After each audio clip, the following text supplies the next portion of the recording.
Chief.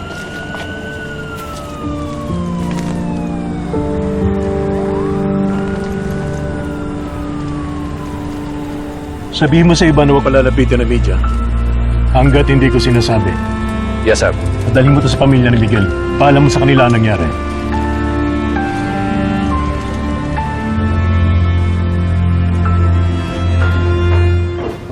Nak, Nay, saan kaya yung tatay mo?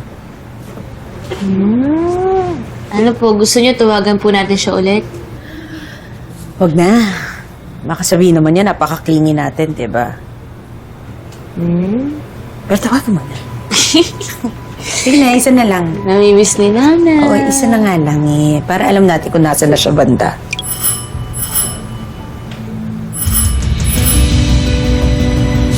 Sino yun?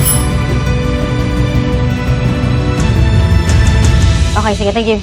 Thank you, thank you. Ano yan? Si Argel yun, yung correspondent natin. May bulungan daw na out na si Ninong sa Timog. At humina daw siya pagkatapos nung gulo sa party niya.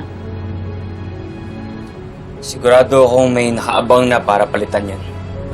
Tama. May pumapasok na raw na bagong supplier doon. Sino daw si Verdugo? Wala pa siyang maibigay na pangalan eh. Pinapunta po ako ni Happy dito para ibigay po ito sa inyo.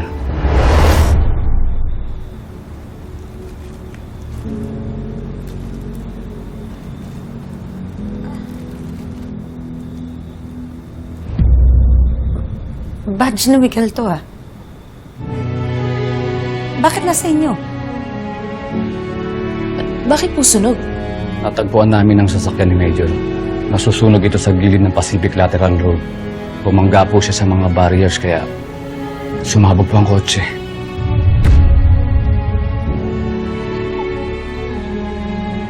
Eh, si Miguel. Nasaan si Miguel?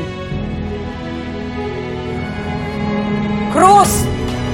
Nasaan si Miguel? Nalulungkot ko pong sabihin, mukhang napasama po si Major sa pagsabog.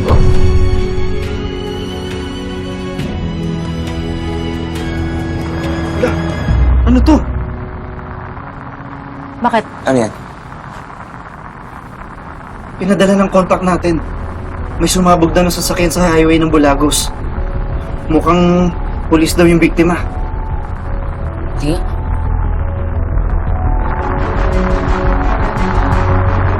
Puntahan natin. Hindi totoo yun. Hindi pwedeng maging totoo yun. Kakaalis lang ang asawa ko. Oo nga po, kakaalis na po ni tatay. Hindi pwede. Walang masamang nangyari sa asawa ko. Hindi pwedeng mangyari yun eh.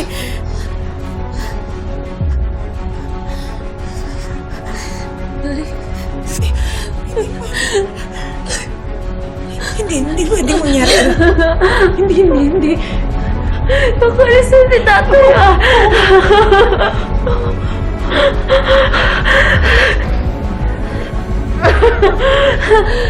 Sir, gusto ko po makita si tatay. Nasaan po si tatay? Gusto ko po siya mapuntahan. Please, nagpapakaawa po ako.